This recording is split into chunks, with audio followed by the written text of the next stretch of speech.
चतुष्पदी खलु यम कर्म जाति। कर्म की जो जाति है, कर्म का जो अ, समुदाय है, जो कर्म सामान्य है, जाति सामान्य, समुदाय, वो चतुष्पदी, चार पैर वाली, यानी तो चार प्रकार की होती है। कौन सी? तो चारों के नाम बताए, कृष्णा, शुक्ल कृष्णा, शुक्ला और अशुक्ला कृष्णा चैती। कृष्णा काले कर्म, यानी तो बुरे कर्म। शुक्ल कृष्ण यानी अच्छा और बुरा दोनों मिला जुला हो जिसके अंदर। शुक्ला है जो केवल अच्छे ही अच्छे हो, उसमें बुरा कुछ नहीं हो। और अशुक्ला कृष्णा जिसमें ना तो शुक्ल है ना कृष्ण है। ऐसे ये चार प्रकार के हैं। एक एक को खोल रहे हैं। तत्र कृष्णा दुरात्मना। कृष्ण कर्म, पाप कर्म किन के होते हैं? जो दुरात्माएं होती हैं, दुष्ट आत्माएं होती हैं, जो गलत ही करती रहती हैं, अन्याय, अत्याचार, शोषण, इसी में लगी रहती हैं। ऐसों के तो सारे कर्म कृष्ण ही कृष्ण होंगे, वो पूरे बुरे कर्म करेंगे। उसमें ऐसा नहीं है कि वो कभी कुछ अच्छे कर्म नहीं करते, कभी अच्छे भी कर देंगे, लेकिन जो एक कर्म कर रहे हैं वो एक कर्म कोई ऐसा होगा कि वो बिल्कुल ही काला होगा, उसमें कुछ भी अच्छा नहीं होगा। अब किसी ने हत्या करके और दूसरे के सामान लूट लिया, और इसमें क्या अच्छा है? सारा बुरा है, दुरात्मा है।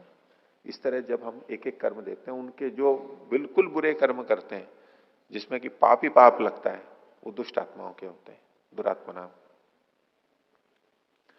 शुक्ल कृष्णा बही साधन साध्या। और जो व्यक्ति धर्मात्मा के नाम से प्रसिद्ध हैं, अच्छे पुण्य कर्म करते हैं, उनके शुक्ल और कृष्ण दोनों होते हैं। तो उसमें कुछ अच्छा भी हो रहा है और कुछ बुरा भी हो रहा है। ये शुक्ल कृष्ण कर्म, मिश्रित कर्म है। तो सामान्यतया जिसको हम पुण्य कहते हैं, वो यहां पर शुक्ल कृष्ण नाम से कहे गए हैं।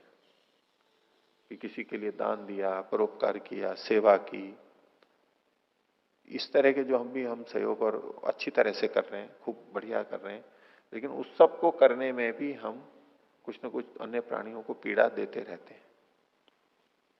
और चूंकि अभी हम सकाम हैं, इसलिए वो पीड़ा देना भी हमारे को कृष्ण कर्म के अंतर्गत आएगा। उसमें कुछ अच्छा भी हो रहा है और कुछ बुरा भी हो रहा है। ये शुक्ल कृष्ण कर्म, मिश्रित कर्म है। अब तीसरा आता है शुक्ल कर्म।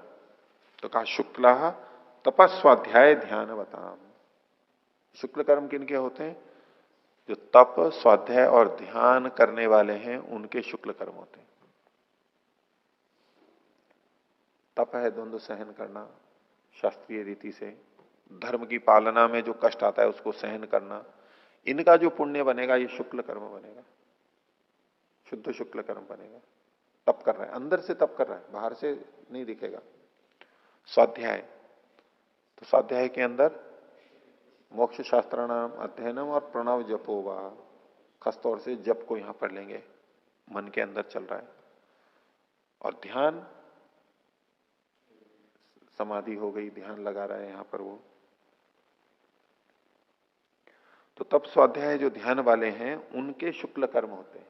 क्यों होते हैं उनके शुक्ल कर्म? उसके लिए कारण बताया गया। साही केवले मनसी आयत तत्वात अभी साधनाधीना न परान पीड़ा भवती। ये जो जाति है, शुक्ला जाति है, ये केवल मनसी आयत तत्वात, केवल मन के आधार पे होती है। तप मन से होगा, स्वाध्याय मन से होगा, ध्यान मन से होगा, अंदर ही अंदर हो रहा है। मनसी आयत तत्वात अबही साधनाधीना, बाह्य साधनों के अधीन होकर के नहीं किया जाता है इसमें कर्म, अंदर ही अंदर किया जाता है। तो न परान पीड़ा इत्वा भवती, चूंकि इसमें दूसरों को पीड़ा ही नहीं दी जाती है। अच्छे कर्म तो हैं, लेकिन ऐसे हैं कि अंदर ही अंदर हो रहे हैं, तो दूसरों को कोई पीड़ा नहीं दी जा रही है इसमें, इसलिए ये शुक्ल कर्म हो जाते हैं। और इससे पहले वाले जो थे शुक्ल कृष्ण, वो अच्छे कर्म कर रहा था, लेकिन बाह्य साधनों का उपयोग कर रहा था, तो बाह्य साधनों को करते हुए दूसरों को पीड़ित भी कर देता है वो। तो सकाम है और पीड़ित कर रहा है, तो उसका पाप भी बन जाएगा उसका।